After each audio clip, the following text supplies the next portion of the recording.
Hi guys, good evening, welcome, Akwaba, Aloha, Sanu, Kedu, Bonjour, and all that good stuff. It's another week and you are tuned into the 3D show with myself, Desire. It's such a beautiful day. It's been so nice in London. So we're definitely enjoying the weather. Unfortunately, I believe they've extended our semi-lockdown for like another 2 weeks. So instead of us having all restrictions lifted on June 21st, I think it's been extended, but that's okay because, you know, we're not on total lockdown. So I guess it could be worse, isn't it? Yes, so straight to hot topics. Today, unfortunately, I have to be the bearer of bad news. Hot topics around the world. If you know this very prominent and very popular prophet, TB Joshua, he's a Nigerian prophet. Unfortunately, he's passed away at a very young age of 57. We don't really know the details, but you know, we send our condolences to his church and his family, and we pray for God to strengthen them in this time. So just straight on to, you know, I just want to give acknowledgement to my sponsors as well. Guys, if you have a wedding coming up, if you have a music video coming up, or if you want to do a promo shoot, anything media, you know, wedding, birthdays, if you're just vain like me and you just basically just want to take pictures or videos or whatever, please contact World Media Productions. They are your go-to people. You know, they do photography, you know, like I said, posters, they do graphic designs as well. If you just anything media, please contact them on 0744 888 9490. And then also, you know, if you are interested in getting your qualifications in security, so getting your SIA badge, or like anything to do with all of that, please contact ITS Pro Training. You can get that in 4 days. And then also, if you want to get your CSCS card as well, you can get that in 1 day. ITS Pro Training Center are your people to contact. You can get them on 079 0468 6944. And then, you know, lastly, listen, me and you, I know we have an understanding, yeah? So if you want to sponsor the show, or if you know anybody that, you know, would like to sponsor this show, please get them to contact us on 07956 266 936 or on 07872 348490. I don't want to take too much time because, listen, the conversation and the discussion today is going to be very intense because I'm ready. I am ready. For the first time, I believe. I don't think I quite agree with the guest issues, but I'm here to learn, but I'm also here to put him on the hot seat and just get the discussions going. So listen, you can always comment down below. We are live today on YouTube as well as Facebook. Both names on these websites are Entity Apart TV. So please like, subscribe, share, and get your comments down. You can also call in the studio on 0744 888 9490. Please call in and share your views. We are talking about culture. You know, what are the blessings and curses of culture?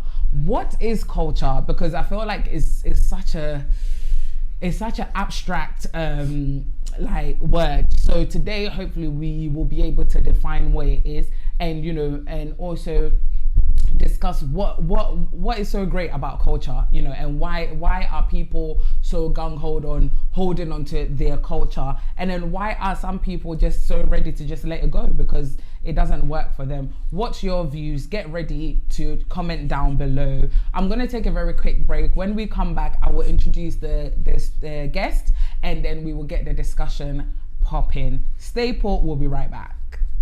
ITS Pro Center. ITS Pro Center. Me find it is pro. I just say biya ya teaching crop ya mount SIA license. Now bet me the security. Now they go pay adwuma. Because said ya na nkofo adwuma sign no nya adwuma. Ba bia make am farmer aye ITS Pro Center. And what any better amount here by 4 days per na on certificate. Enti adeti na esa was na aka chapso nya adwuma ye. ITS Pro Training Center no. Enya SI nkwa na ye yo. Ye CSCS card so aka ho. CSCS card no. Just 1 day training pep. Na wo wie so a unsa besa aka ho health and safety certificate so. Enti what why dey? Enti fiankofo agya we. Omo wie omo training. Omo akwakwa sha adwuma se wo site. Enti me no me ganafo. What why dey? And then you want to make a Bomodia na free. Our son numbers we so. Phone number no 079 04 68 6944 079 04 68 6944. Bomodia na free in the year. ITS Pro Training Center. Address 453 to 457 First Floor, Libridge Road, E10 7E. Buses do one fa. Bomodia na brand ya. Enti amfa wo se wo yi oba. Mo so betimi awura construction na security. Enti wo de afraye na ye ka wo kasa. Ye sa te wo kasa nso. Training center we. Na sa training center we. Tu ya, wo sa be ka certificate na wo de akoyi adwuma.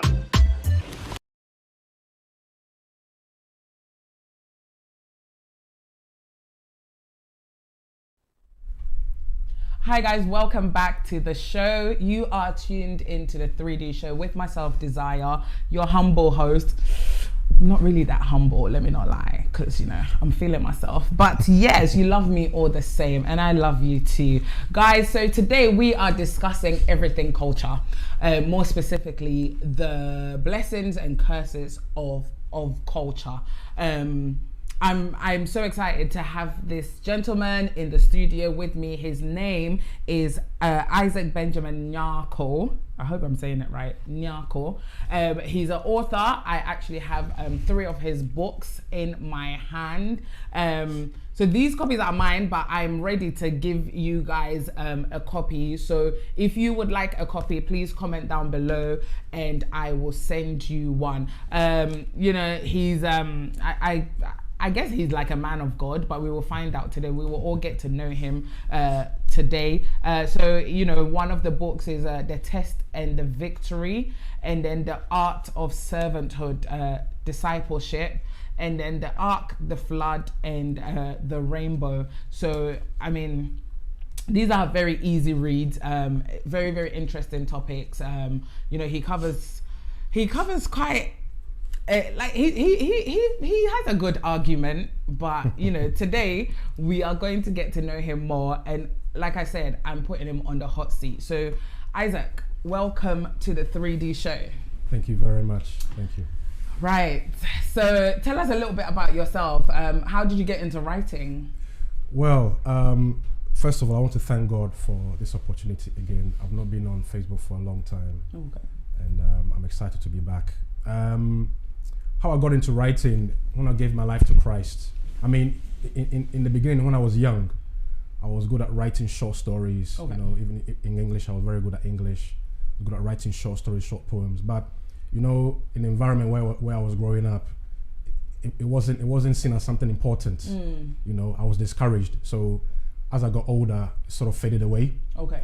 But then when I became a Christian, when I gave my life to Christ, and God began to fill me with all this knowledge of writing, ideas and mysteries and things like that. And you know, I just couldn't help myself. You know, before I knew it, within 6 months, I had like 4 books written. Okay. Not full books, but at least 4, you know, manuscripts written. Yeah. And I showed one of them to a pastor of mine, and he was amazed. He was like, "Wow, this is deep." And are all your books like religious based? Most of them are. There's one that I'm working on that I'm dealing with the mindset, you know, and I'm talking about how Christians can come out of depression, because there's a lot of believers who have been depressed because of circumstances and things like that. And it's like people don't notice. People think, oh, because people go to church and they worship God, then they're okay. But when you go into people's houses, though they are Christian, people are going through a lot of situations. So the next book that I'm writing, I want to help people to, you know, tackle these issues and liberate them. You know, and wow. I already have questions about culture when it comes to, you know, religion and depression and stuff like that, because I feel like there's some cultural ties there that needs to be broken, and I'm glad quite a few people are, you know, breaking away from it. So, you know, let's get down to the topic for the day, culture and the blessings and curses of culture. What is culture? How do you define culture? Well, the simplest term to define culture is the behavior or the conduct of a society, or like a group of people, or a family, or a nation. You see, like you go to Ghana, where we're from, and straight away, by the language they speak, or by the way they behave, by the food they eat, by the things they do, that defines their culture, because that is how they behave. But the behavior comes from the tradition. Tradition is the belief of the people, what they believe in, what they stand for. So for instance, you go into one tribe, they don't like meat. They believe that eating meat is taboo. So you see that affects their behavior. So whenever they enter into an environment where people are eating meat, they kind of, you know, behave in a different way. That is the behavior. So the tradition is what actually governs the culture of a nation. Okay. So, I mean, can we talk about, because I did my research yesterday, and I spoke with a group of people, and you know, we defined, well, in the dictionary, culture was defined as custom, the customs of people. So I guess that's like the lifestyle and the belief. Lifestyle, and then I got to think. I was like, so what could be so bad about our customs? I mean, for example, being an African Ghanaian, what could be considered as a curse when it comes to our culture, like in your opinion? Well, first of all, I will not define our culture as a bad culture, because in my eyes, you know, that's where I came from. And there's a lot of good things about our culture that has brought me where I am now. You see, but at the same time, we have to be honest with ourselves that there are certain aspects of our culture that have destroyed many of us. You see, and that's what we're going to tackle today. Like for instance, when you look into the Bible, God said to Adam, he said, what? Tend to the garden and keep it. He created the world, then he created the garden and enclosure. Then he created the man, then he put the man inside the garden, and he instructed the man, he said, what? Tend to the garden and keep it, dress it and keep it. Now, when you look at it, how was the man going to dress the garden and keep it? He was given a skill. God gave Adam a skill to be able to dress the garden and keep it. And when you look at the word dress is to make something appealing. You know, you wake up in the morning, you brush your teeth, you know, you have your breakfast, or you go and have your shower. You probably have your shower before you have your breakfast. The reason why you have your shower is to be clean. And then when you are clean, then you dress up. Is for you to look appealing. You see, it's to make something appealing. So in order for you to make something appealing, there's a method. That method is the skill. So when God gave Adam the skill to say, tend to the garden and keep it meaning make sure you maintain it how it's supposed to be, right? But then we see in our culture, right, we are doing things backwards, because where we come from, you know, people don't respect carpentry, people don't respect shoemaking, people don't respect a lot of skills, you know. So are you saying that in our culture, our culture does not value like skilled labor and cultivating skills? Because when you look at it, where we come from, you know, the infrastructure is very low, because we are not raised to, you know, make use of our talents or to use the skill that God has given us. But what do you think has affected that? Because I feel like maybe now when you go to Ghana, you won't see, you know, carpentry or whatever. But me, I grew up in Nsawam, innit? So like in Nsawam, I remember very vividly there were carpenters, and I remember like when they used to do that thing to like, you know, shape the wood, and it was very intriguing to me. So I grew up seeing these things. I didn't grow up seeing people going to the office or going to the bank or going anywhere. I grew up seeing people cultivating the land. Yeah. So what would you say? So clearly it's been part of our culture. What would you say has aided that shift?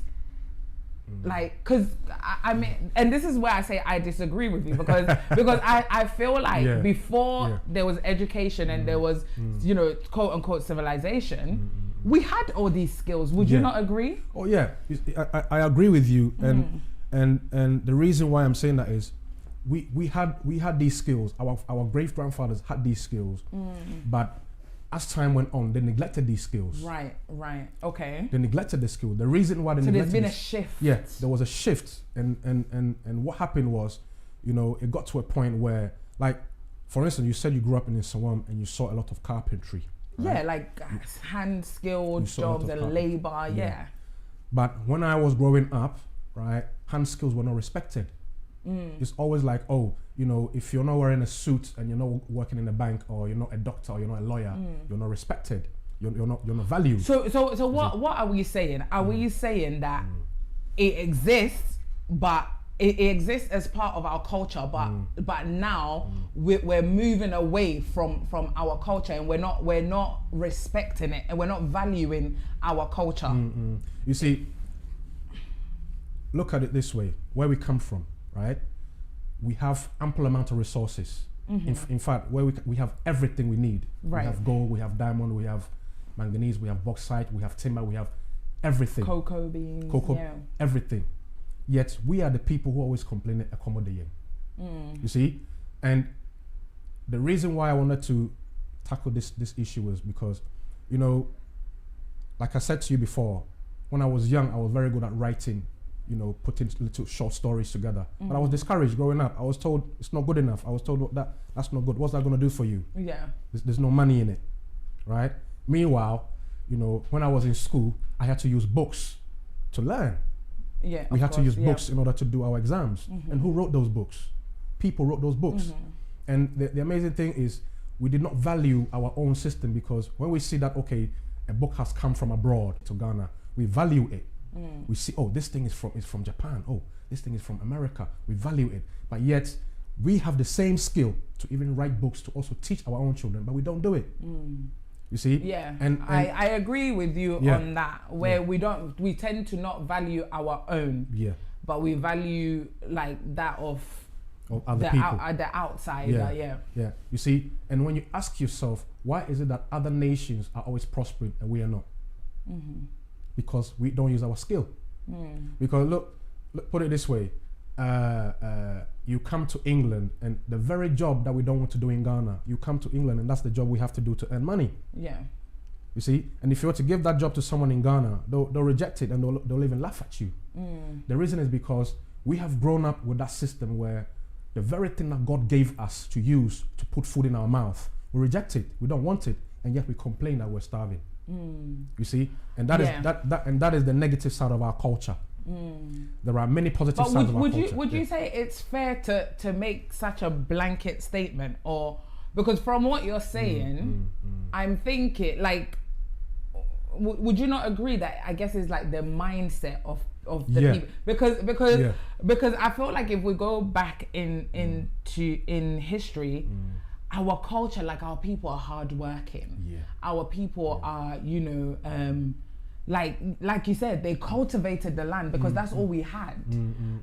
But I just want to know, what do you think is aiding this shift? Is it like Eniboye too much, or is it like I don't understand? Well, in my experience, there's a lot of envy as well. And it has become so normal that it's become part of the culture. Even to the point, people who say they are Christians, they go to church, they worship God. Out of envy, they can even do something evil to their fellow person.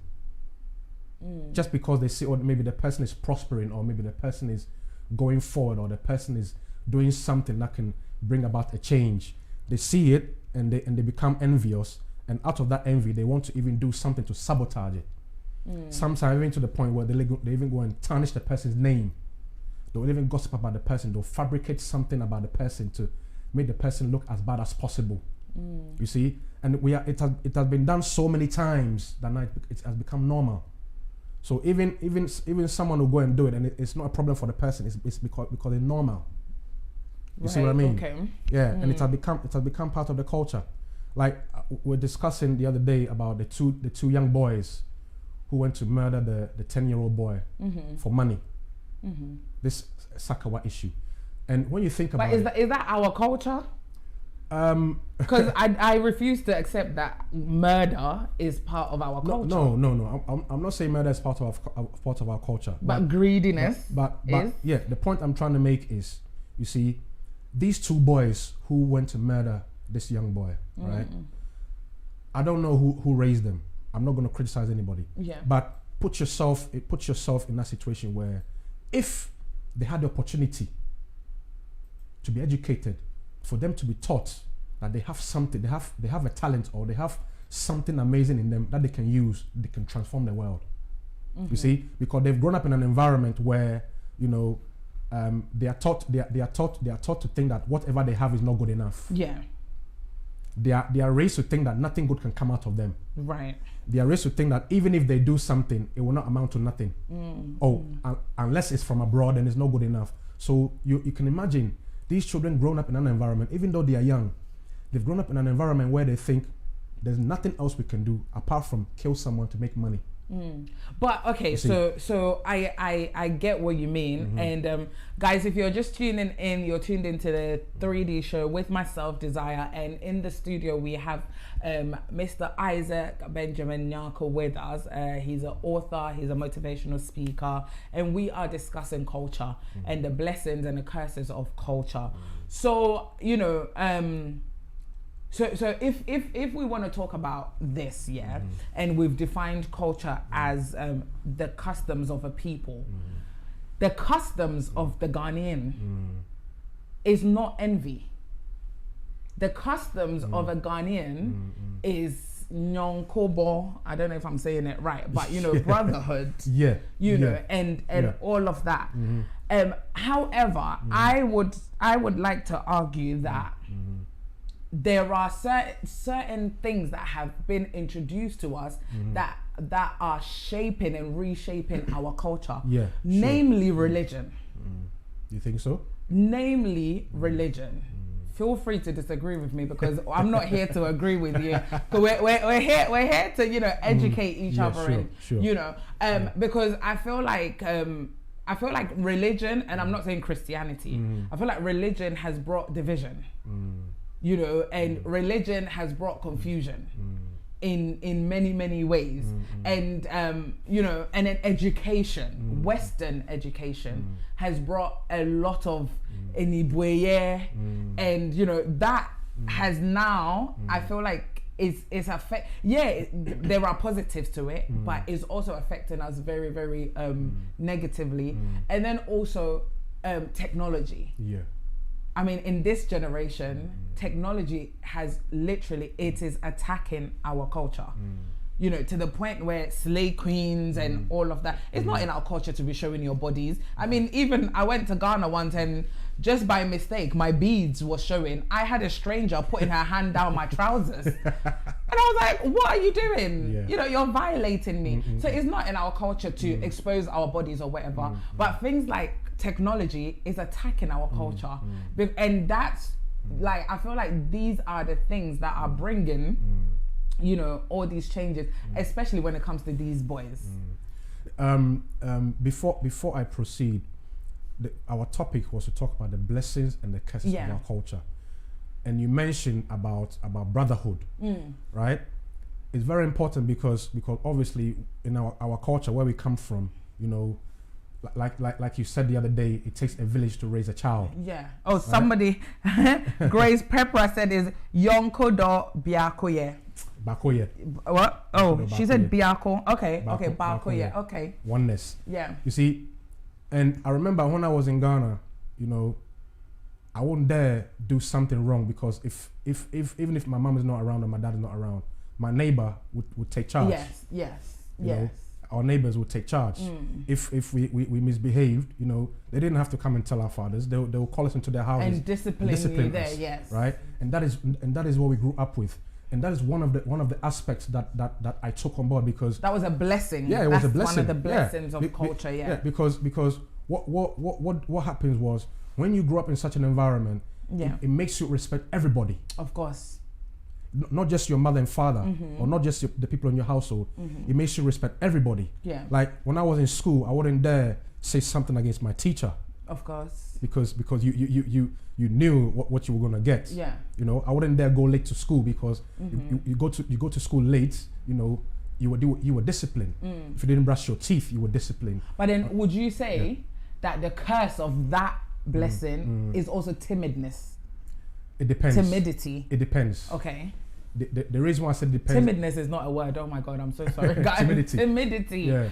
the reason why I say it depends is because sometimes the discipline is taken to a different level, then it becomes an abuse. Right. You see, that's why I said to you before that there's a book that I'm working on that I want to talk about depression. Mindset, depression, especially within the Christianity, depression, and I will tackle especially where it stems from.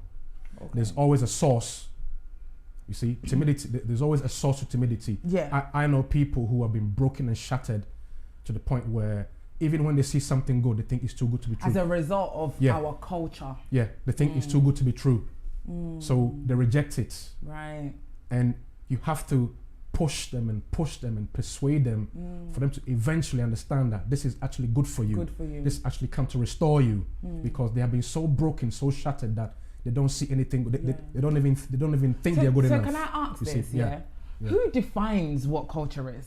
Because from what we're saying, definitely there are great parts of our culture and our customs. Yeah. But then, like the example you just said, some people can abuse it and turn it into a curse. Yeah. But then another person can use the same basis. And it will be a blessing for them. Yeah. So who defines what culture is and what culture should be? Like I said in the beginning, culture is the custom, the behavior of a society, a group of people, or a nation, right? And the behavior or the custom stems from their beliefs, what they believe in. Yeah, and I said to you before, there's people who don't believe in eating meat. Right. Because they don't believe in eating meat, it affects their behavior. So whenever they go into an environment where people are eating meat, they sort of don't get involved. Yeah. You see, and as we're saying, there's an example of someone I knew when I was in Ghana. I grew up with in school. He was left-handed, and his father did not like him being left-handed. So because it's disrespectful.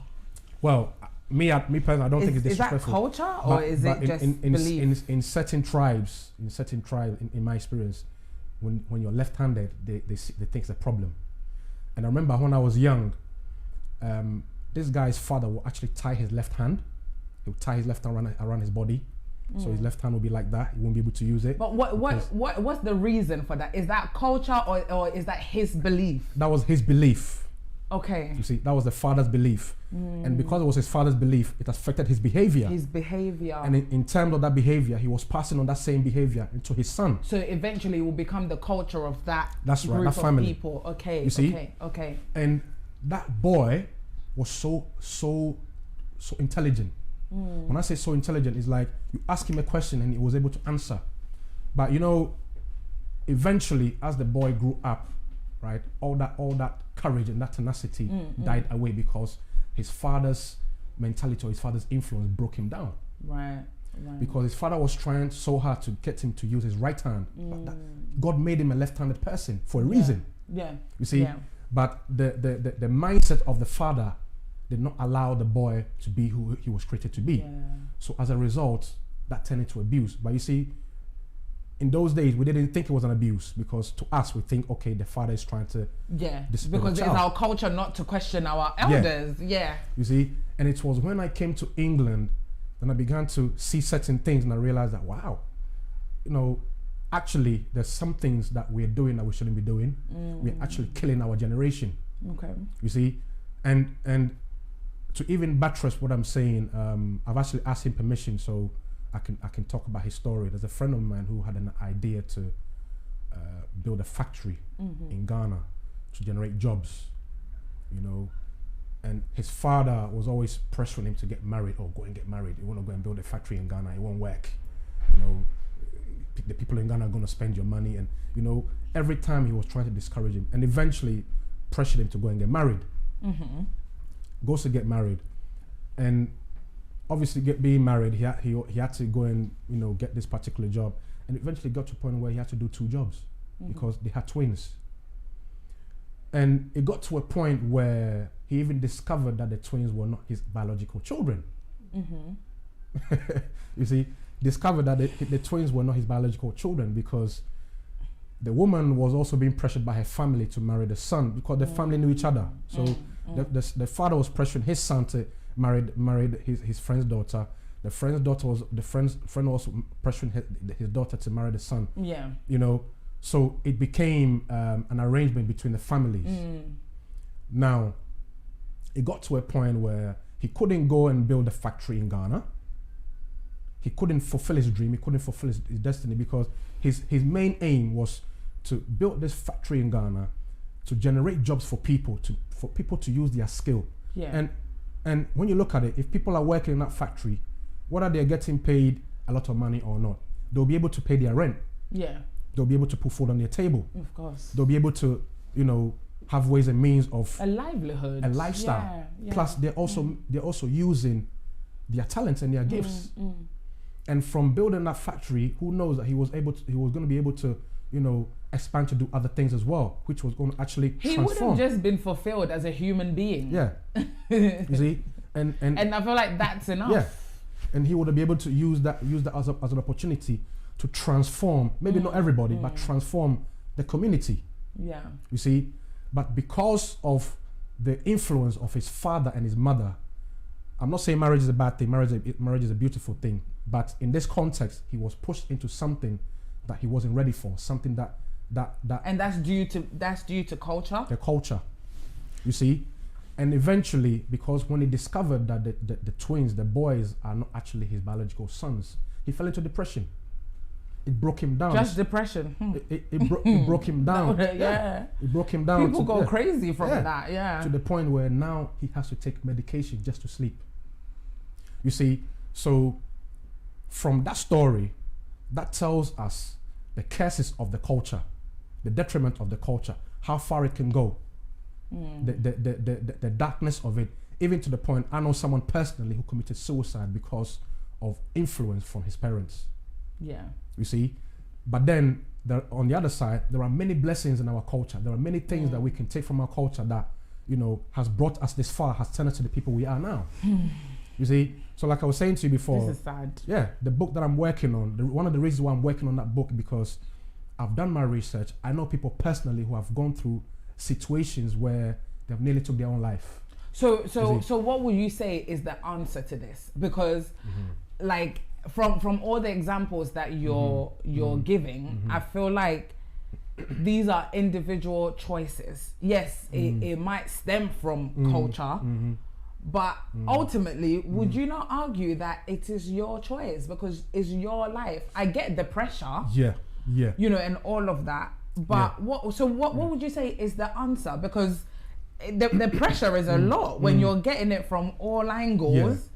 It's a lot. So yes, culture is playing like a huge part. And if people are killing themselves because of it, I mean, what is the answer to that? You see, I admire the fact that you said it's a choice.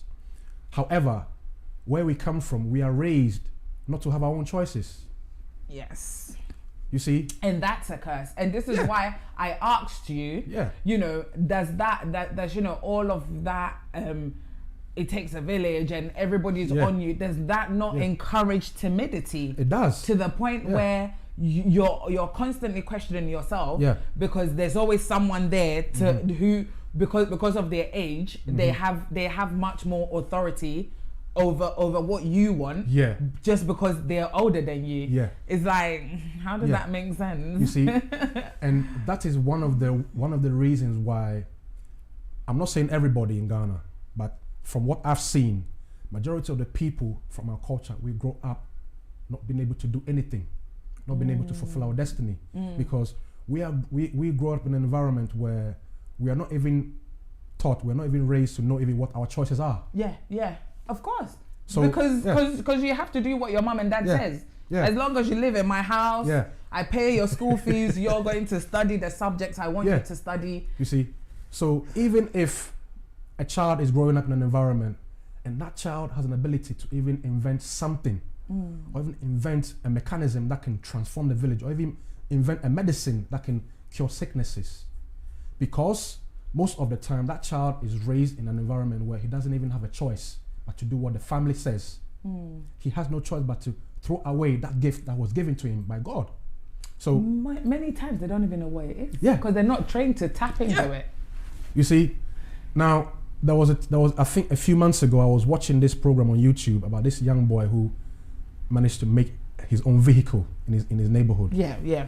You know, and I saw a little snippet of the interview, and he said that people think, oh, he's only making vehicles, but he has an imagination to even invent aeroplanes and spaceships and go even beyond. And I was like, wow, for me to see a Ghanaian boy in his neighborhood who has that much confidence, who has that much belief in himself, that he's even bold enough to tell the world that this is what I want to do and nothing can stop me. I was amazed. Because when I was growing up in Ghana, I wasn't given the opportunity to have that confidence. If I said I wanted to do something, I was quickly shut up. Yeah.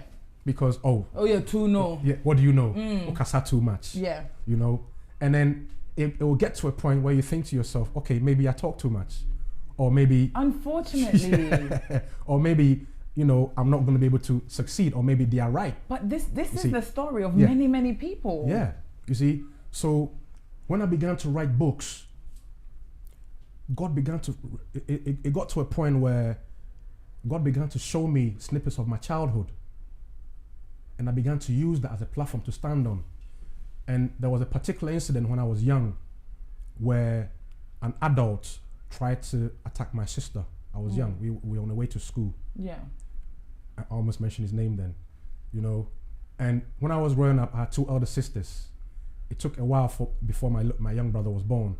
So I had to learn how to fight. You know, in my area where you grew up, you had to learn how to stand up for yourself, or people would actually bully you. Yeah. You know, and I remember, she's probably watching now, my sister. I remember on the way to school, this guy tried to attack my sister, and I was scared because he was taller than me, bigger than me, and I thought to myself, you know, if I don't do anything, if I don't do something, he could probably end up killing my sister.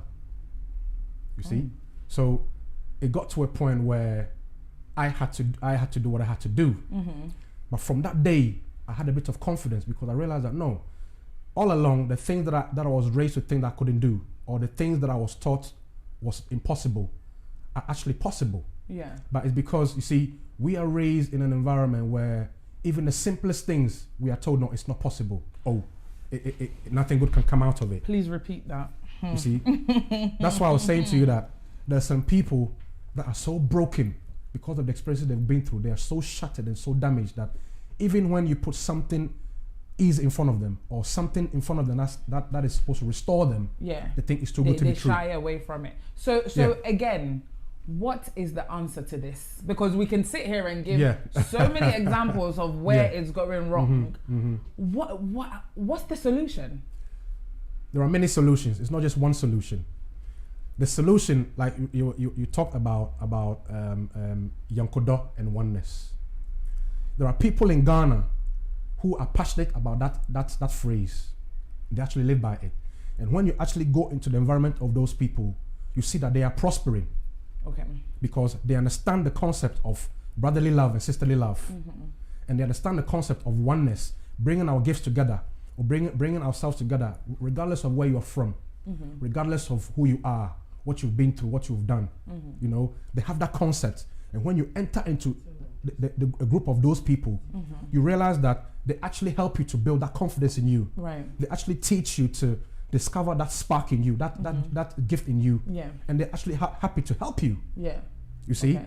So aligning yourself with people that are open-minded Yes, and are ready the to right people. tap into Yeah, your gifts. yeah. Okay. Because you'll find that, as we spoke about envy, you'll find that there are people who they don't care whether you become even greater than them. They don't care whether you become richer than them. Yeah. They don't care whether you are more beautiful than them. They are just happy to help you to succeed Yeah. because they understand the concept. On the other hand, right, you also have people who, because of what they've been through, they have come to realize that no, if I don't help somebody, or if I don't tell my story. if I don't share my story with other Yeah. people, I'm gonna end up, losing because I'll live my life just being Without selfish, purpose, without yeah. purpose.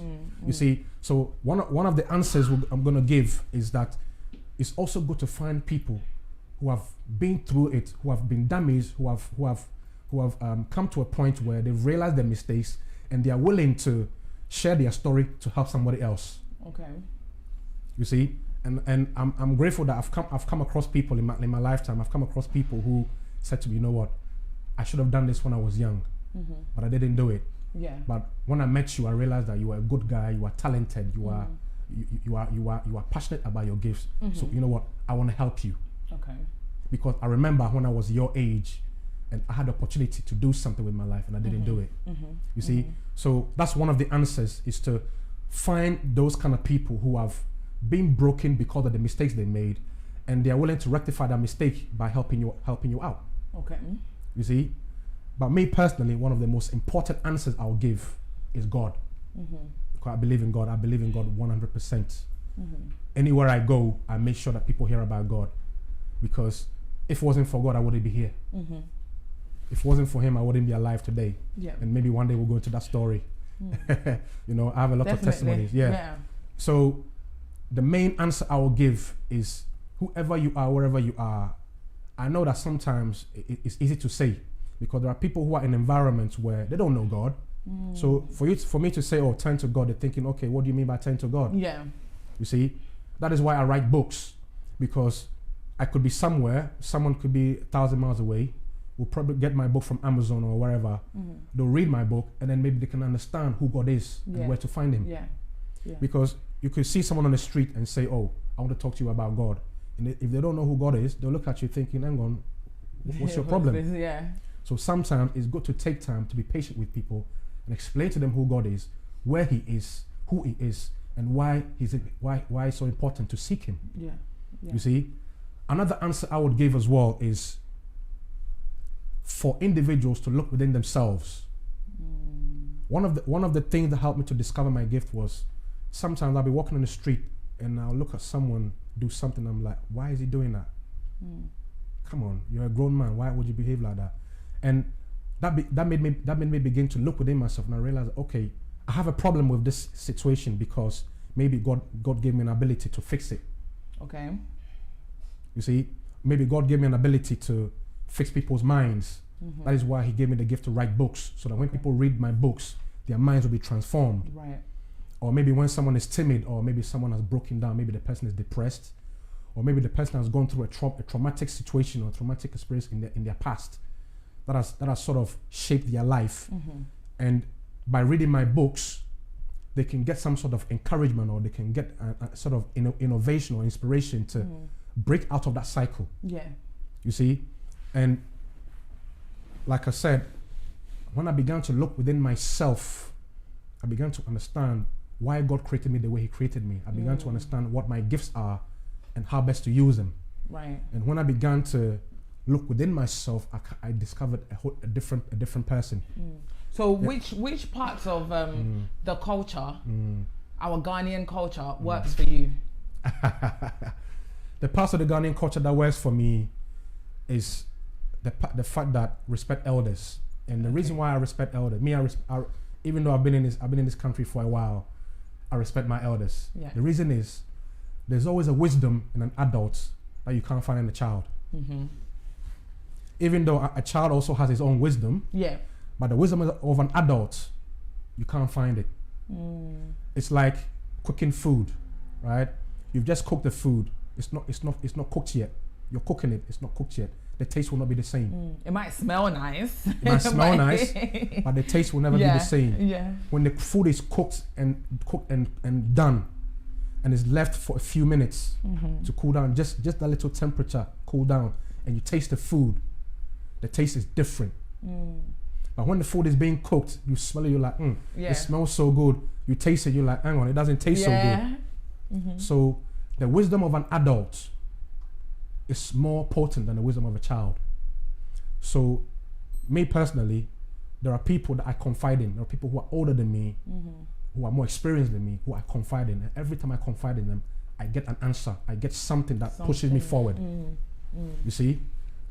The other blessing as well that I find in our culture is that, you know, we're not into silly stuff. We're not into, you know, doing things that are a detriment to God. Okay. You know, like for instance, you enter into someone's house and you don't speak anyhow. Yeah. You know? Yeah. That's one of the things I was raised with. When you enter into someone's house, or even before you enter to someone's house, make sure you're invited. Of course. Yeah. Don't just enter into someone's house uninvited because that could lose your that could cause, you know, you to lose your friendship. Yeah. You know, even if you're best friends with that person, give the person that courtesy. Of course. Your privacy is your privacy. Yeah. The person's privacy is their privacy. Wait for the person to invite you to their house, because when they invite you to their house and you go to the house, you know, there's a mutual respect. Yeah. There's a love that goes on there. You see? But if I'm in my house, just because I'm your best friend, doesn't mean you should just pop to my house. No, it doesn't work like that. You see what I mean? Yeah. And these are some of the things I've taken from our culture, that when you enter into the house of an adult, or you enter into the presence of an adult, you know, you don't speak anyhow. Of course.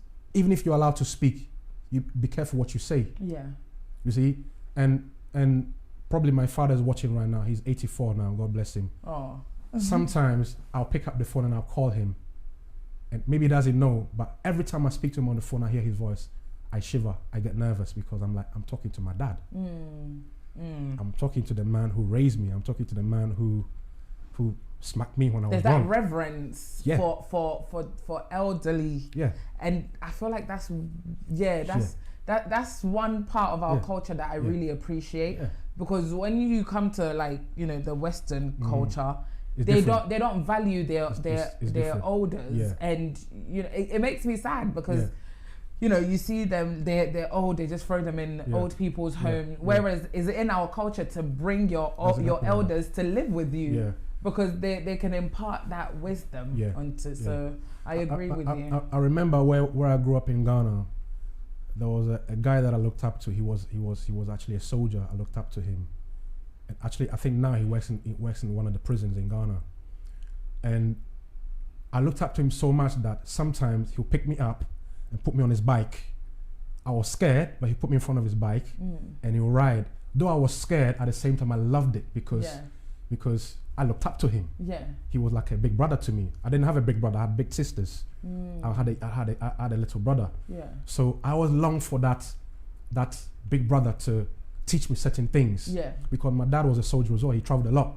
So I was alone most of the time. And I remember there was a time where he put me on his bike and we were riding, and he said, look, just be calm, don't be afraid. Just be calm, don't be afraid. And sometimes he even put me on his back whilst he's on a bike. Yeah. He'll put me on his shoulder whilst he's still on the bike, and I'll be scared, but at the same time I loved it. You see, that adrenaline. And I remember one day it was raining heavily, and he came to pick me up from school, you know. And as we were walking, he put me on his back. And as we were walking, it was raining, so most of the rain was on him. Yeah. And it looked like I wasn't getting I wasn't getting a lot of the rain. He was shielding you. Yeah, just little part of the rain. Yeah. And as I grew up, I realized that sometimes when you have an adult in your life, not all adults, because some adults are diabolical. Yeah. Right? Yeah.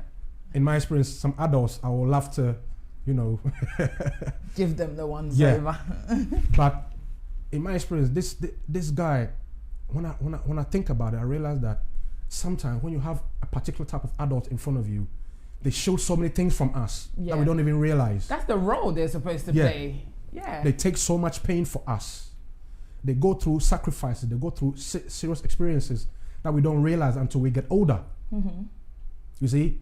And when I got older, I realized that, wow, one day when I go back to Ghana, I want to look for this guy because he might not even realize it, but he did so much for me as I grew up. You see, he did a lot for me as a big brother.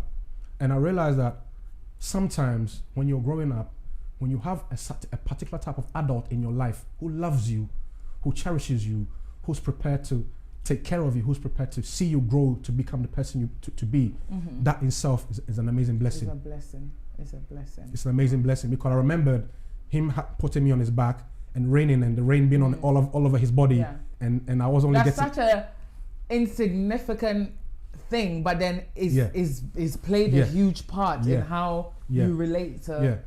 So growing, that's awesome. So growing up, I have a thing for children. I have an amazing relationship with children. Well, I see children because I understand what it's like growing up in an environment where you're taught not to use your skill. You're told that everything that comes out of you is not going to amount to nothing. Yeah. So when I'm around children, I have this passion in me to encourage them, to let them know that, you know what, you're amazing. Yeah. Make sure you always look into what is in you. Yeah. Make sure that when you discover the spark or that talent in you, cherish it, because that thing in you, that destiny in you, is what is going to transform your generation. Yeah.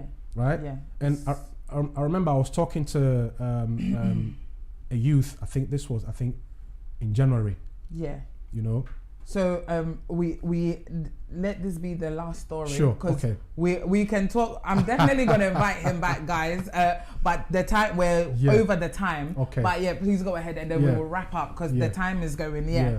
And I was telling him that, I said, look, right, when you're growing up, I said, make sure that you always write your ideas down. Have a book or have a few books or have a few notebooks.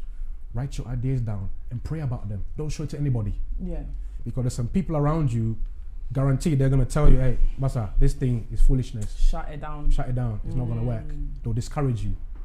Though there are some people who will tell you, okay, yeah, we'll pray about it, we'll help you, but make sure you write your ideas down because those ideas are from God. God is making sure that you have those ideas because God knows your future. He knows that you're gonna need those ideas. And I said, you never know. You might become the richest African in the world one day. You never know because of maybe something that you're gonna do. And it was like, you think so? I was like, believe it. Don't never doubt yourself. Yeah. Don't ever doubt it. I said, believe it. Have it in your mind that you could become the richest African in the world one day. And I said, there are people right now, there are Africans right now who are making use of their gifts. Yeah. And in the next 2 years, they are gonna dominate the world because what they have grown up in an environment where they've been given the opportunity to use their mindset, to make use of their skill to transform the generation. And it's important that when I'm around children, or when I'm around people who are younger than me, I always tell them, I always make sure you look within yourself, be confident, believe in who you are, never doubt yourself, and cherish the gift that you have because that gift will save your life one day. Wow. Yeah. Wow. Amazing. You're Amazing. welcome. Thank you so welcome. much. Guys, so, you've been watching the 3D show with myself, Desire, and our amazing guest has been Isaac Benjamin Nyarko. We've been talking about, culture and, we drifted a bit, but because he's a preacher, so preachers always have to find a way to put in the word. But I mean, if we come back to culture, we defined culture as a set of beliefs and customs that define a group of people. And we're both Ghanaians, we're African, so we focus mainly on our culture. And there are many, many beautiful aspects to our culture. The food we eat, the different foods. When you go to Ghana, every tribe has their own food. The music, our dances, our the way we dress, the way we do our hair, the languages we speak. These are all things. These are all parts and parcels of our culture. And then also, you come to the set of beliefs which some are derived from, you know, our traditions and all of that. And what we discovered was, as time has gone on, these cultures and these ideas, these customs are shifting, and there are many, you know, aspects, and there are many things that are influencing this, you know, things like education, things like technology, you know, things like world exposure, and, you know, all of that. Right now, the world is becoming a global village, so it's becoming a melting pot of cultures and all of that, and then also religion as well. And you know, Isaac gave you know, 2 examples which were just, you know, examples of how culture can really be used as a curse. You know, when it comes to, you know, Africa, marriage is a very big thing for us. You know, you as a woman, by the time you're 22, 23, society is asking you, where's your husband? Where's your husband? When it comes to men as well, from 25, where's your wife? Where's your wife? You know, as much as marriage is good, marriage is a blessing, let's tone it down a bit, and, you know, let's cultivate our skills, let's cultivate our talents and our gifts. Let's learn to grow up and learn to love ourselves. Discover who you are, so you can be the best partner to your wife. You can be the best, you know, partner to your husband. Yes, we're not saying marriage is not good. Marriage is a part of our culture, and, you know, we accept it. But let's not force people that are not ready for it, you know, because when that happens, that blessing that, you know, is our culture becomes a curse. And, you know, people are losing their lives, children come into it and their lives are ruined because the parents don't love each other, you know, all these things. So, you know, yes, I think that the conversation, I'm a bit sad because of the examples, you know, people are committing suicide because of, as a result of pressure, you know, of culture and stuff like that. Like, it's not that deep, you know. Let's all hold on to the positive parts of our culture, and, you know, for goodness sakes, if it doesn't work for you as an individual, let it go and create your own culture if you can. By no means am I saying our Ghanaian culture is a curse. There are a lot of blessings, but, you know, when it is not understood, when it's not utilized in the right way, it stifles you as a person and it hinders you from growing. You know, so let's grow with the times, and let's be open-minded, and, you know, just by all means share the bits that we love and the bits that are, you know, advantageous to us, and let go of all the other things. It's not that deep. You know, I know we started late today and we're finishing a bit late, but just before we wrap up, I want to give you a chance to give a shout out to anyone. Where can we get your books? Where can we purchase it? And if you want to share your socials with, you know, if anyone wants to follow you. Sure. Thank you very much. I want to thank you and DJ Marcus and the staff at the studio for this opportunity, because I remember Marcus mentioned this to me some time ago, and again, like we're talking about using our skills. This platform here is an idea that God gave to our brother, and he's used it. Look at what he's doing now. Are you not proud of him? Oh yeah, for sure. It makes me proud that someone I know, a brother that I know, you know, has been able to achieve something like this. Yeah. Right. And look at what we're doing. Look at the impact. We don't know how many people are watching us, but let's say maybe Australia or Germany or America or Canada, wherever people are watching from, by this alone, is able to connect to the world. So somebody is taking something. Somebody is being transformed just by this alone. So this is a skill that God gave to our brother Marcus, and he has turned it into something. Yeah. And sometimes I watch it, I see different people come on board, and they share ideas, they share their stories, and people are being transformed. You see? So that's another thing to even tell us that, you know, our culture, if we are able to, you know, change the mindset of the people in our culture, we can achieve amazing things. Yeah. Look at what our brother has been able to achieve. You see? And also to give a shout, I want to give a shout out to, they don't want me to mention their names, but they're watching. My friends from Canada, my family from Canada, they know who they are.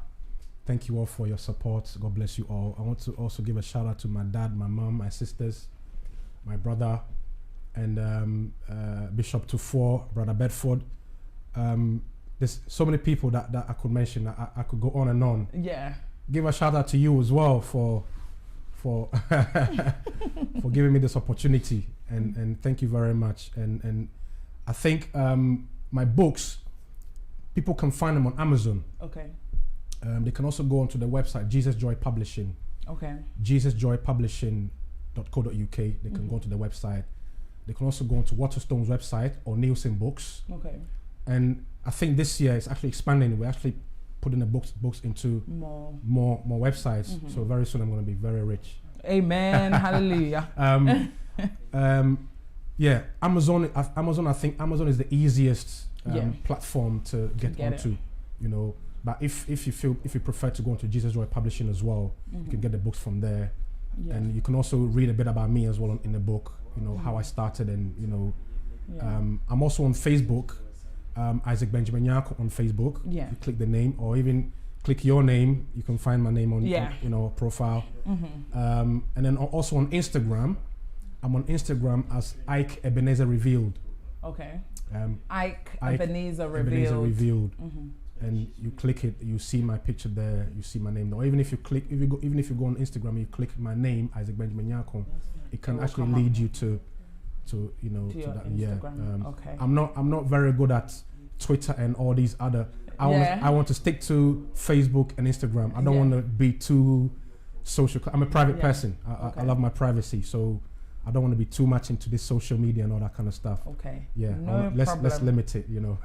No problem. Yeah. So thank you so much for that. Welcome. I just want to read a couple of comments here. Sure. Grace Pipra says, you look gorgeous in your outfit. Thanks, girl. And then Nana Kwame says, nice topic. Keep it up. And then, so Grace is the one that commented, Yonkodo Biakoye. Thanks for that, Grace. Francis Quesson, yes. Yeah, Francis Quesson says, God bless you, Minister Isaac. And then Comfort Amankwa says, very nice program. God bless you all. And then also shout out to World Life Radio UK. Thank you for tuning in. Guys, it's been a wonderful, wonderful discussion. I hope you got something out of it. Listen, the way I wanted to fire Minister Isaac, he just wasn't ready. He's too calm for me. Don't worry. Next time I will ginger him up. But you know, I feel like these are the discussions that, especially this generation, we need to be having, and you know, breaking certain cycles that you know we've been accustomed to, and then by all means holding on to the great parts of our culture and the blessings of our culture, because like let's face it, it defines us. Because me, when I enter a place, listen, I'm letting it known I love Kenke. Kenke comes from Ghana. Kenke comes from the Ga tribe, and that's what defines me as a Ghanaian. I prefer Fanti Kenke. Fanti Doku is my favorite. You can have your chicken and chips, you know, like, listen, it's all good. Let's share, and you know, all of that. But we're definitely going to bring Minister back, you know, coming back to expand on this topic, because I feel like there are so many aspects that we couldn't hit on because of time. I don't want to take too much of you guys' time. Listen, it's nice and sunny outside. It's Friday and listen, my wine is waiting for me. My girls are waiting. It's non-alcoholic wine. Non-alcoholic wine. Oh no. There's alcoholic. No, he's the minister. I ain't a minister. Please. Oh no, Enjoy yourself. There's definitely alcohol, but we'll do non-alcoholic cocktails for minister. Enjoy yourself. But you know what, guys, it's Friday night. Be safe out there. You know, we're not totally out of, you know, the pandemic yet, so please keep your distance, wear your mask, wash your hands if you can, and stay safe. I'll see you same place, same time next week. God bless.